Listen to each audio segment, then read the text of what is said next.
இப்ப என்ன பண்ணனா ஊட்டில வரிக்கு வாங்க போறோம்.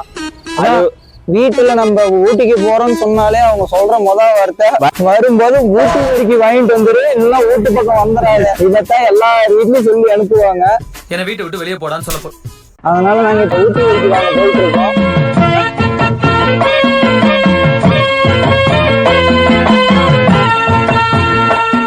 நாங்க பாத்தீங்கன்னா ஊட்டியில எம்ஜிஆர் பேக்கரி அப்படின்ற இடத்துல தான் வரிக்கி வாங்கிட்டு போக வந்திருக்கோம். ஆனா இங்கதான் ஃபேமஸ் அப்படின்னு சொல்லிட்டு சொன்னாங்க. என்னென்ன சொல்றான் பாருங்க, கம்பி கட்டுற கதையெல்லாம் எடுத்து போடுறாங்க. நாங்க 4 இடத்துல விசாரிச்ச இடத்துல அவங்க சொன்னது என்னன்னா, இங்க ஊட்டியில வரிக்கி ஃபேமஸ் அப்படின்னா எம்ஜிஆர் பேக்கரி அப்படின்னு சொன்னாங்க. ஸோ அதனால நாங்க இங்க வந்திருக்கோம். தம்பி, ஒரு மனுஷன் போய் பேசலாம், ஆனா ஏக்கர் கணக்கில் எல்லாம் பேசக்கூடாது. வாங்க உள்ள போயிட்டு பார்க்கலாம். எத்தனை வருஷமா நீங்க கடை வச்சிருக்கோம்? நாங்க 18 வருஷமா கடை வச்சிருக்கேன். 18 வருஷமா கடை வச்சிருக்கீங்க. என் கடை பேர் எம்ஜிஆர் பேக்கரி. எம்ஜிஆர் பேக்கரி இது வந்து கூலூர் ரோடு, மைசூர் ரோடு போற வழியில ஓல்டு போஸ்ட் ஆஃபீஸ், ரோகிணிக்கு மேல, ரோகிணிக்கும் சிங்கர் போஸ்ட்டுக்கும் முன்னாடி ஸ்டாப். சரி. ஓல்டு போஸ்ட் ஆஃபீஸ்ன்ற இடம் இது.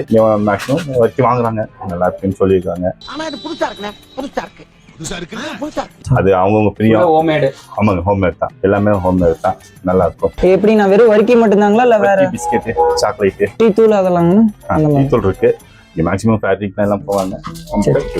சரி. கண்டிப்பா அண்ணன் கடைக்கு வாங்க, அண்ணன் தான் இருப்பாரு. நீங்க வந்தீங்கன்னா அண்ணன் இருப்பாரு. நீங்க வந்தீங்கன்னா இங்க வாங்கிக்கலாம். நாங்க இப்ப இங்க டேஸ்ட் பண்ணி பார்த்தோம், ரொம்பவே சூப்பரா இருந்துச்சு. அதனால நீங்க இப்ப எப்படி பாத்தீங்கன்னா ஒரு 20 கிலோக்கு மேல நாங்க வரிக்கி மட்டுமே வாங்கியிருக்கோம். ஸோ நீங்களும் வாங்க.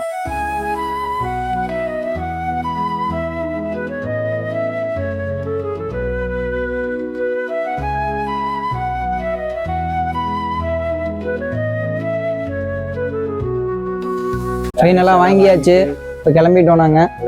சரி, நான் வரட்டுங்களாங்கண்ணா? அண்ணா நாங்கள் திருச்செங்கோட்டில் இருந்து வரோங்கண்ணா, நாமக்கல் டிஸ்ட்ரிக்ட்ண்ணா.